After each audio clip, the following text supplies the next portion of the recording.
बिस्मिल्लाहिर्रहमानिर्रहीम। अस्सलाम वालेकुम स्टूडेंट्स, उम्मीद है कि आप लोग बिल्कुल खैरियत से होंगे। जैसा कि आप लोगों को पता है, कोविड-19 की वजह से हमारे स्कूल एक बार फिर बंद कर दिए गए हैं, तो हम लोगों ने आप लोगों के लिए ऑनलाइन क्लासेस का आगाज़ किया है ताकि आप लोगों की पढ़ाई का हर्ज ना आए। तो लिहाजा आप लोगों ने भी अच्छे तरीके से लेक्चर सुनने हैं, समझने हैं और याद करके आने हैं। जो भी आपको पढ़ाया जाएगा नेक्स्ट लेक्चर आने से पहले आप लोगों ने वो याद कर लेना है। आज इस लेक्चर में हम लोग कंप्यूटर के बारे में पढ़ने जा रहे हैं। लेक्चर नंबर 1 है हमारा। ये टॉपिक हमारा है बेसिक कंप्यूटर कि कंप्यूटर किसे कहते हैं, फादर ऑफ कंप्यूटर कौन है, कंप्यूटर में लैंग्वेज कौन सी यूज़ होती है, कंप्यूटर के hardware, softwares, input devices, output devices, सब बेसिक बातें जो हैं वो हम लोग इस लेक्चर में डिस्कस करेंगे। आप एक दफ़ा सुनोगे तो आप लोगों को वैसे ही याद हो जाएगा कि बहुत बेसिक बातें हैं कि आप लोगों ने 3 क्लास में ही पढ़ी होंगी। चलिए स्टार्ट करते हैं। फर्स्ट है हमारे पास चार्ल्स बेबेज। चार्ल्स बेबेज कौन थे? फादर ऑफ कंप्यूटर थे। ये आप लोगों ने याद कर लेना है। फादर ऑफ कंप्यूटर कौन है? चार्ल्स बेबेज, जिन्होंने कंप्यूटर को इन्वेंट किया था। नेक्स्ट देखिए, हमारे पास आता है पार्ट्स ऑफ कंप्यूटर। कंप्यूटर में बाद में बताती हूँ कंप्यूटर किसे कहते हैं। Computer basically is electronic machine, ठीक है, जो कंप्यूटर जो हमारी प्रॉब्लम्स को सॉल्व करती है, ठीक है, which is use to solve problems. ये हम लोग आपको मैं नेक्स्ट में बताती हूँ कि इसकी प्रॉपर डेफिनेशन। पहले हम लोग इसकी पार्ट्स पढ़ लेंगे, पार्ट्स कौन कौन से हैं इसके, ठीक है। एक कंप्यूटर, पूरे कंप्यूटर के अंदर ना एक सबसे पहले आता है स्क्रीन, मॉनिटर स्क्रीन, जिसमें आप लोग कंप्यूटर में कोई भी चीज़ आपने आउटपुट देखना हो तो आप लोग स्क्रीन के ऊपर देखते हो और उसको हम मॉनिटर भी कहते हैं। सेकंड हमारे पास स्पीकर होता है। स्पीकर हम लोग को भी ऑडियो सुननी हो या वीडियो देख रहे हो उसकी ऑडियो सुनने के लिए हम लोग स्पीकर यूज़ करते हैं। साथ ही हमारे पास कीबोर्ड होता है जिसे हम लोग टाइपिंग कर सकते हैं। साथ हमारे पास माउस होता है, माउस से हम लोग एरो वगैरह अपने कर सकते हैं, एरो के लिए यूज़ किया जाता है।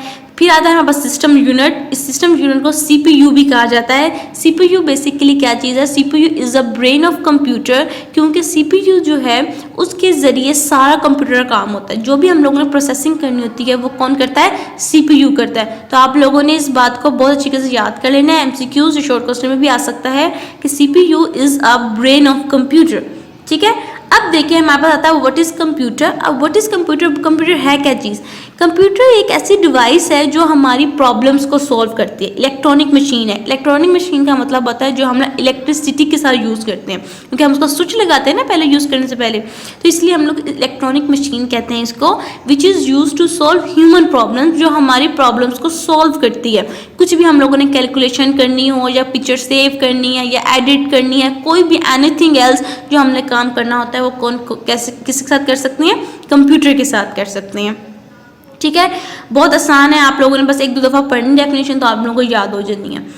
उसके बाद है कि सीपीयू। अब हमने कंप्यूटर के बारे में पढ़ लिया, कंप्यूटर के पार्ट्स के बारे में पढ़ लिया, कंप्यूटर के पार्ट्स कौन कौन से होते हैं। अब सीपीयू की मैंने आपको बताया था, सीपीयू स्टैंड्स फॉर, ये आप लोगों ने दोनों बातें अच्छे तरीके से ज़हन नशीन कर लेनी है। CPU stands for central processing unit, it is a brain of computer. जो सीपीयू है ना वो हमारे पास क्या चीज़ है? Central processing. उसकी स्टैंड्स फॉर पूरी फॉर्म जो होती है, फुल फॉर्म, वो है सेंट्रल प्रोसेसिंग यूनिट। और जो इसको क्या कहा जाता है? It is a brain of computer. ये हमारा ब्रेन ऑफ कंप्यूटर भी है, ठीक है। ब्रेन क्या मतलब? हमारा जो ह्यूमन बॉडी के ऊपर ब्रेन होता है, हम लोग भी सारा कुछ अपने ब्रेन के जरिए करते हैं ना। अगर कुछ भी हमें समझना है या कुछ देखना है, सारा कुछ हमारा पूरी बॉडी फंक्शन जो होता है वो ब्रेन के साथ होता है। इसी तरह कंप्यूटर का बॉडी फंक्शन जो सारा कुछ हो रहा है वो किसके ऊपर होता है? सीपीयू के ऊपर होता है। सीपीयू के साथ हम लोग उसके सारा काम जो कर सकते हैं। अगर सीपीयू ना हो कंप्यूटर के अंदर तो कंप्यूटर जो है वो ऑन ही नहीं होगा, चलेगा ही नहीं। तो इसलिए इसको क्या कहा जाता है? ब्रेन ऑफ कंप्यूटर, ठीक है। अब नेक्स्ट देखें, आता है अब टाइप्स ऑफ कंप्यूटर। अब कंप्यूटर कितनी टाइप्स होती हैं? फर्स्ट डेस्कटॉप कंप्यूटर जो आप अपने लैब्स वगैरह में देखते हो। सेकंड आता है लैपटॉप कंप्यूटर्स, वो भी आप लोगों ने देखे होंगे इजीली। टैबलेट्स जिसमें आप लोग गेम्स वगैरह खेलते हो। स्मार्टफोन्स जो आप लोगों के घर में हर वक्त मौजूद होता है, हर वक्त किसी के हाथ में होता है स्मार्टफोन जो हम लोग यूज़ करते हैं, वो स्मार्टफोन। क्योंकि स्मार्टफोन भी है ना वो कंप्यूटर की शॉर्ट फॉर्म है, मिनी कंप्यूटर बेसिकली कहा जाता है। तो जो हम डेस्कटॉप में कर सकते हैं वो सारा कुछ हम लोग अब स्मार्टफोन में भी कर सकते हैं। तो ये भी कंप्यूटर की ही टाइप है, ठीक है। टैबलेट भी और स्मार्टफोन भी और पाम टॉप कंप्यूटर भी, ठीक है। अब नेक्स्ट देखिए, आता है हार्डवेयर और सॉफ्टवेयर। अब हमारे पास पिछले वाले टॉपिक्स कंप्लीट हो गए हैं। अब हम लोगों ने एक नया टॉपिक स्टार्ट करना है हार्डवेयर और सॉफ्टवेयर का। अब कंप्यूटर में हार्डवेयर किसे कहते हैं और सॉफ्टवेयर किसे कहते हैं? अब हार्डवेयर कहते हैं जिसको हम लोग टच कर सकते हैं, फिजिकली जिसको हम टच कर सकते हैं वो क्या कहलाता है, हार्डवेयर। और सॉफ्टवेयर वो होता है जिसको हम लोग टच नहीं कर सकते। कंप्यूटर के जो पार्ट्स होते हैं ना वो सारे हार्डवेयर कहलाते हैं, और जो उसके अंदर फंक्शंस हो रही होती है ना वो सारे सॉफ्टवेयर कहलाते हैं। अब मैं आपको बताती हूँ उसकी डिवाइसेस कौन कौन सी होती हैं, कि हार्डवेयर किसे क्या होता है और सॉफ्टवेयर कौन कौन सी होती हैं। कंपैरिजन देख लें इनका। कंप्यूटर हार्डवेयर कौन कौन सी हैं, अब देखें। फर्स्ट सीपीयू, मैंने बताया आपको, जिसको हम टच कर सकें। Second monitor, scanner, motherboard, CPU के अंदर मदरबोर्ड होता है जिसके जरिए सारा कंप्यूटर फंक्शन करता है। कीबोर्ड, प्रिंटर, स्पीकर्स, इन सब को हम टच भी कर सकते हैं ना, तो ये सब हमारे पास क्या होते हैं, हार्डवेयर होते हैं, कंप्यूटर हार्डवेयर, ठीक है, जिनके जरिए हम लोग अपना आउटपुट भी देखते हैं और अपने टच भी कर सकते हैं। अब सॉफ्टवेयर क्या होते हैं, अब ये सारे सॉफ्टवेयर हैं जो पिक्चर्स आपको नजर आ रही हैं। फर्स्ट है MS Word, Gmail, McAfee, Google, Java, Windows. आपके एंड्रॉयड मोबाइल के अंदर जो एंड्रॉयड मौजूद होता है, आपके कंप्यूटर्स के अंदर विंडोज़ जो मौजूद होती हैं। अगर आप लोगों ने MS पेंट वगैरह यूज़ किया है वो सारा कुछ सॉफ्टवेयर में आता है। जो जो फंक्शंस जो हम लोग कंप्यूटर के अंदर परफॉर्म करते हैं ना वो हमारे पास क्या होते हैं, सॉफ्टवेयर। जैसे फर्स्ट करें कि आप लोग वीडियोज़ देख रहे हैं, यूट्यूब के ऊपर वीडियोज़ देख रहे हैं, जो यूट्यूब है ये भी क्या चीज़ है, सॉफ्टवेयर है। आपके कंप्यूटर के अंदर, एक मोबाइल के अंदर सॉफ्टवेयर है यूट्यूब के नेम से, जिसको आप ओपन करते हो और अपनी वीडियोस वगैरह जो भी आप लोगों ने देखना तो क्या आप लोग उसको टच नहीं कर सकते, ठीक है। तो जो कंप्यूटर के अंदर काम हो रहा होता है वो सारा कुछ क्या होता है, सॉफ्टवेयर होता है। अब देखिए, अब components of computer, most important point है, ये आप लोगों ने याद करना है। हार्डवेयर और सॉफ्टवेयर को क्या कहा जाता है, कंप्यूटर ऑफ कंपोनेंट्स कहा जाता है, ठीक है। कंप्यूटर ऑफ कंपोनेंट्स जो होते हैं वो कौन कौन से हैं, हार्डवेयर और सॉफ्टवेयर। अब ये क्वेश्चन भी आपके आगे आएगा और आपने इसको भी तरीके से याद कर लेना है। जैसे आपने पहले ब्रेन, सीपीयू ब्रेन वाला आपको बताया मैंने, और सेकंड ये वाला पॉइंट कंपोनेंट्स ऑफ कंप्यूटर। अब नेक्स्ट आता है, नेक्स्ट टॉपिक स्टार्ट हो गया हमारा, हार्डवेयर सॉफ्टवेयर यहाँ तक ही था, आप लोगों ने इसको अच्छी तरह देख लेना। अब हमारे पास नेक्स्ट टॉपिक आता है इनपुट डिवाइसेस, कौन कौन सी होती हैं इनपुट डिवाइसेस, वो वाली डिवाइसेस। अब इनपुट आउटपुट क्या होता है, इनपुट का मतलब होता है जिसके टेक्स्ट, अगर हमने कोई भी डाटा वगैरह या टेक्स्ट लिखना है, किसके जरिए हम एंटर कर सकते हैं कंप्यूटर में, ठीक है, जिसके जरिए हम कंप्यूटर के अंदर एंटर कर सकते हैं, लिख सकते हैं, वो हमारे पास इनपुट डिवाइसेस कहलाती हैं। जैसे कीबोर्ड है, ये आपके पास इनपुट डिवाइस है, आप इस पर टाइप करते हो, तो टाइप करते हो तो ऑब्वियसली हम उसमें इनपुट दे रहे हैं अपनी, तो वो कीबोर्ड कहलाएगा। माउस कौन सा होता है, जिसके जरिए हम लोग अपने एरोज वगैरह लेके जा सकते हैं। जॉयस्टिक भी इसीलिए बेसिकली यूज़ की जाती है। स्कैनर स्कैन करने के लिए यूज़ किया जाता है। लाइट पेन जो होता है, मोबाइल जो टच स्क्रीन होती है उसके ऊपर एक लाइट पेन हम लोग यूज़ करते हैं, उसको कहते हैं लाइट पेन। माइक्रोफोन जो आप लोग अपनी वॉइस जिसमें बोलते हो ताकि आपकी ज़्यादा अच्छी आवाज़ आए, उसमें ऊंची आवाज़ निकले, माइक्रोफोन जो होता है हमारे पास, वो सब चीज़ें हमारे पास इनपुट डिवाइसेस में आती हैं। क्लियर, ठीक है। इन सब के जरिए हम लोग कुछ देते हैं, देन फिर हमें मिलता है। जो हम दे रही हैं तो इन सब चीज़ों के जरिए हम लोग देते हैं उनको, ठीक है। अब जब हमें मिलेगा आउटपुट, जो हमें रिसीव होगा, वो कौन किन किन चीज़ों से आउटपुट मिलता है, मॉनिटर के साथ मिलता है, हेडफोन्स के साथ मिलता है, प्रिंटर के साथ मिलता है, प्रोजेक्टर और स्पीकर, ठीक हो गया। हमारे पास जो कंप्यूटर जो है वो मॉनिटर, हेडफोन्स से हमें आवाज़ सुनने को मिलती है, तो जब हम लोग माइक्रोफोन से बोलते हैं तो हम लोग दे रहे हैं, जब हम हेडफोन से सुनते हैं तो हमें मिल रही है, तो वो आउटपुट है हमारा, ठीक हो गया। उसके बाद है स्पीकर से भी सेम यही चीज़ है। माइक्रोफोन जो आपके पास वो होता है, माइक होता है, माइक से आप लोग इनपुट करते हो अपनी आवाज़ को और स्पीकर से सुनते हो, तो वो चीज़ हमें दोबारा से आउटपुट मिल रही है। मॉनिटर का भी सेम यही है, कीबोर्ड से आप लोग टाइप करते हो और मॉनिटर जो है स्क्रीन पे आप लोगों को उसका आउटपुट लिखा हुआ नजर आता है, तो वो हमें उसका आउटपुट मिलता है। क्लियर, इनपुट और आउटपुट बहुत ईजी चीज़ें हैं, बस आपको पता होना चाहिए फर्क दोनों में कंपैरिजन क्या है, इनपुट किसे कहते हैं, आउटपुट किसे कहते हैं। अब मैंने आपको क्लियरली बता दिया है कि इनपुट वो चीज़ जिससे आप जो कुछ चीज़ आप लोग इनपुट करो अपने कंप्यूटर के अंदर, आउटपुट वो जो हम लोगों को उससे मिलता है, वो हमारे पास इनपुट और आउटपुट और डिवाइस पर चल गई हैं आपको। तो ये भी आप लोगों ने अच्छे तरीके से याद कर लें इनके नेम, कोई क्वेश्चन या MCQs वगैरह आए तो आप लोग उसमें लिख सकते हो। अब नेक्स्ट देखिए, अब नेक्स्ट टॉपिक है, मोस्ट इंपॉर्टेंट पॉइंट है ये आपके कंप्यूटर का, मोस्ट इंपॉर्टेंट आप लोगों ने याद कर लेना है ये हमेशा के लिए, कि कंप्यूटर में लैंग्वेज और human being language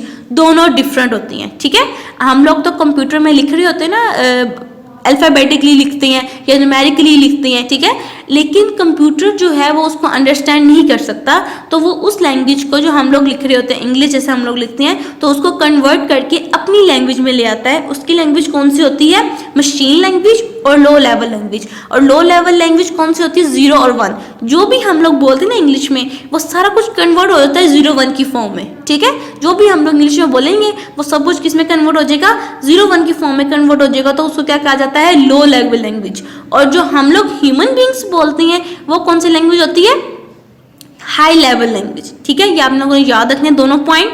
high language वो जो ह्यूमन बींग्स बोलते हैं, लो लैंग्वेज वो जो कंप्यूटर लैंग्वेज होती है, कंप्यूटर समझता है। 0-1 वाली फॉर्म, इसको बाइनरी नंबर्स भी कहते हैं, ठीक है। एक मैंने शॉर्ट क्वेश्चन भी इस तरह बनाया एक, ताकि आप लोगों के लिए आसानी हो ये समझने में। जब आप लोग याद करो तो जेहन में आपकी बात रहेगी हमेशा कि बाइनरी नंबर 0-1 कहते हैं, और 0-1 वाली फॉर्म जो होती है वो कंप्यूटर समझता है, और जो ह्यूमन बींग समझते हैं वो कौन सी होती हैं? हाई लेवल लैंग्वेज होती हैं। अब नेक्स्ट देखिए, अब हमारे यहाँ तक आज का टॉपिक कंप्लीट हो गया। यहाँ तक आज हमने पढ़ना था, ये बेसिक्स थी हमारी, इसको अच्छे तरीके से आपने समझ लेना है। अब जो आप लोगों ने याद करना है वो है एमसीक्यूज और क्वेश्चन आंसर्स। अब वो देखें, एमसीक्यूज है पहला, computer is N dash device, electronically electron, तो इसका जो ट्रू आंसर है वो क्या है? इलेक्ट्रॉनिक जो है वो इसकी डिवाइस है। कंप्यूटर जो है वो इलेक्ट्रॉनिक डिवाइस है। Mouse is an dash device, mouse कौन सा डिवाइस होता है? इनपुट डिवाइस है, क्योंकि माउस के जरिए हम लोग एरोज वगैरह यूज करते हैं ना कंप्यूटर में, तो इनपुट करते हैं। CPU stand for central processing unit, मैंने आपको पहले भी बताया है कि सीपीयू का जो स्टैंड फॉर है वो क्या है? सेंट्रल प्रोसेसिंग यूनिट की फुल फॉर्म ये है। सीपीयू कंट्रोल, अब सीपीयू क्या क्या कंट्रोल कर सकता है? सारे इनपुट, आउटपुट और प्रोसेसिंग। जो भी हम लोग, जैसे मैंने बताया ना अभी आपको कि कंप्यूटर में ब्रेन, जो सीपीयू है वो ब्रेन ऑफ कंप्यूटर है, वो सब चीज़ें जो है वो अपने कंप्यूटर ब्रेन के अंदर हो रही होती हैं हमारी, ठीक है। अब हमें कोई चीज़ सुनने को मिले, या हम बोलते हैं, या हमारे अंदर जो फंक्शन हो रहा होता है ह्यूमन बीइंग के अंदर भी, वो सारा कुछ ब्रेन के जरिए होता है। तो इसी तरह कंप्यूटर के अंदर भी कुछ भी हम लोग इनपुट करते हैं या हमें आउटपुट मिलता है या उसके अंदर प्रोसेसिंग हो रही होती है, वो कौन कंट्रोल कर रहा होता है? सीपीयू कंट्रोल कर रहा होता है। The brain of computer system is CPU, अभी मैंने बताया। नेक्स्ट देखें, अब आंसर्स दी फॉलोइंग क्वेश्चंस। अब आप देखें, वो फर्स्ट क्वेश्चन है what is computer? A computer is an electronic machine which is used to solve human problems, ठीक है, जो हमारी प्रॉब्लम्स को सॉल्व करता है। फिर नेक्स्ट क्वेश्चन है write the components of computer. There are two components of computers, hardware and software. Hardware और सॉफ्टवेयर कौन क्या क्या है? Component of computer. अगर कोई क्वेश्चन आपसे पूछता है कंपोनेंट कंप्यूटर बताएं, तो आप कंपोनेंट ऑफ कंप्यूटर क्या बताएंगे? हार्डवेयर और सॉफ्टवेयर। हार्डवेयर वो जिसको हम लोग टच कर सकते हैं, और सॉफ्टवेयर जिसको हम लोग टच नहीं कर सकते। Which language human can understand? High level language. Human जो है वो क्या अंडरस्टैंड करते हैं? High level language. और जो कंप्यूटर है वो क्या अंडरस्टैंड करता है? Low level language. ये दो बातें आप लोगों ने बहुत अच्छे तरीके से याद कर लेनी है। Write the names of input devices. Input devices के नेम्स हैं कीबोर्ड, माउस, स्कैनर, जॉयस्टिक। इसके अलावा भी और भी नाम मैंने आपको बताए हैं, अगर आपको वो आती हैं वो भी लिख सकते हो, और ये वाले नेम्स भी लिख सकते हो, ठीक है, जिनके जरिए हम लोग इनपुट देते हैं कंप्यूटर को। और what is a binary number? The binary number is 0 and 1, जो कंप्यूटर समझता है, जिसको हम लोग लो लेवल लैंग्वेज भी कहते हैं, ठीक है। उम्मीद है कि आप लोगों को लेक्चर समझ आ गई होगी। कोई भी आप लोगों को पॉइंट ऐसा जो क्लियर नहीं हुआ तो आपने दोबारा से वीडियो का क्लिप देखना है, ताकि आप लोगों को ये वाली पॉइंट जो है सारे क्लियर हो जाए। ये बेसिक्स हैं, बहुत ज़्यादा आसान है, आप एक ही दफ़ा सुनोगे तो आप लोगों को वैसे याद हो जाएगी, याद करने की भी ज़रूरत नहीं पड़ेगी, ऐसे समझ आ जाएगा आपको, ठीक है। उम्मीद है कि आपको लेक्चर समझ आ गई होगी। इंशाल्लाह अब हम मिलेंगे नेक्स्ट लेक्चर में। अब आप लोगों ने इसको अच्छे तरीके से याद कर लेना है। थैंक यू, अल्लाह हाफिज़।